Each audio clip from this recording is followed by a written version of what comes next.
ಸರಿಯಾಗಿ ಆಟ ಆಡಿಸ್ಬಿಡ್ತಾವ. ಎಲ್ಲಿ ಉಡುಪಿಲಿ ಶೂಟಿಂಗ್ ಮಾಡ್ತಿದ್ದ ಅಲ್ಲಿಗೆ ತಗೋಬೇಕು ಗಾಡಿಯ, ಹೆಂಗ್ ಆಗ್ಬಿಡ್ತು ಅಂದ್ರೆ ಪಾಪ ಅವ್ರಿಗೆ, ಅವ್ರು ನೋಡಿ ನನಗೆ ಪಾಪ ಅನ್ನಿಸ್ಬಿಡ್ತು. ಈ ಬ್ರೇಕ್ ಹೊಡಿಕ್ ಹೋದ್ರೆ ಅದು ಸ್ಟ್ರಕ್ ಆಗ್ಬಿಟ್ಟದೆ, ಬ್ರೇಕೇ ಒತ್ತಾ ಇಲ್ಲ ಒಂದು ಟೈಮಲ್ಲಿ.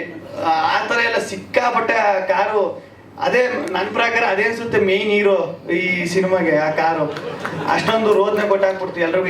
ಈ ಸಿನಿಮಾದಲ್ಲಿ ಏನಪ್ಪ ಅಂದ್ರೆ ಆರ್ಟಿಸ್ಟ್ ಯಾರಿಗೂ ರೋದನೆ ಕೊಟ್ಟಿಲ್ಲ, ಟೆಕ್ನಿಷಿಯನ್ ರೋದನೆ ಕೊಟ್ಟಿಲ್ಲ, ಯಾರಿಗೂ ಕೊಟ್ಟಿಲ್ಲ. ಅದೊಂದು ಕಾರ್ ಆಯ್ತಲ್ಲ ಅದು ಮಾತ್ರ ಎಲ್ರಿಗೂ ರೋದನೆ ಕೊಟ್ಬಿಡ್ತು.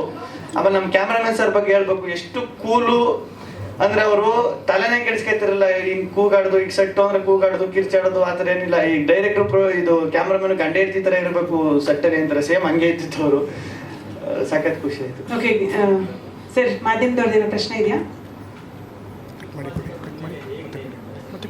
ಮನಸ್ಥಿತಿ ಹೇಗಿದೆ ಅಂತ ಕೇಳ್ತಾರೆ. ಅದೇ ಹೇಳಿದ್ನಲ್ಲ ಸರ್, ಈಗ ಸಾಧು ಸರ್ ಹೇಳಿದಲ್ಲ ಸೇಮ್ ಅದನ್ನೇ ಮಾತಾಡ್ತಿದ್ದ ಸಾಧು ಸರ್. ನಾವು ಈಗ ಆಚೆಗೆ ಬಂದೇಟ್ಗೆ ಇಷ್ಟು ಜನ ಇಷ್ಟು ಇದೆ, ಇದೆಲ್ಲ ನೋಡಿದಾಗ ಅದು ಇದರಿಂದ ಆಚೆ ಬರೋಕೆ ಇನ್ನೂ ಸ್ವಲ್ಪ ದಿನ ಬೇಕು ಸರ್. ಅದೇ ಈಗ ಎಲ್ಲೋದ್ರು ಯಾಕೆ ಸೈಲೆಂಟ್ ಆಗ್ಬಿಟ್ಟು ನನಗೆ ಇಲ್ಲಿ ಮಾತಾಡ್ತಾ ಇಲ್ಲ ಅಂದ್ರೆ, ಈಗ ಅದರಿಂದ ಆಚೆ ಬರ್ಬೇಕಂದ್ರೆ ಈಗ ಏನೇನು ಎಕ್ಸ್ಪೆಕ್ಟ್ ಮಾಡಿರ್ಲಲ್ಲ ಸರ್, ಹಿಂಗೆ ಇರ್ತದೆ, ಹಿಂಗೆ ಆಚೆ ಬಂದ ತಕ್ಷಣ ಹಿಂಗೆ ಆಯ್ತದೆ, ಹಿಂಗೆ ಇರ್ತದೆ ಅಂತ, ಇಷ್ಟು ಜನ ಪ್ರೀತಿ ಹಿಂಗೆಲ್ಲ ಸಿಗ್ತದೆ ಅಂತ ಎಕ್ಸ್ಪೆಕ್ಟ್ ಮಾಡಿರೋಲ್ಲ. ಆಚೆ ಬಂದ ತಕ್ಷಣ ಈಗ ಒಂದು 4 ಗೋಡೆ ಮಧ್ಯದಲ್ಲಿ ಒಂದು 4 ತಿಂಗಳು ಇರ್ತೀವಿ. ಈಗ ಆಚೆ ಬಂದ ತಕ್ಷಣ ಅದನ್ನ ಇಲ್ಲಿಗೆ ಪ್ರೆಸೆಂಟಿಗೆ ಬರ್ಬೇಕಂದ್ರೆ ಇನ್ನೂ ಸ್ವಲ್ಪ ಟೈಮ್ ಬೇಕಾಯ್ತದೆ. ಅದಕ್ಕೆ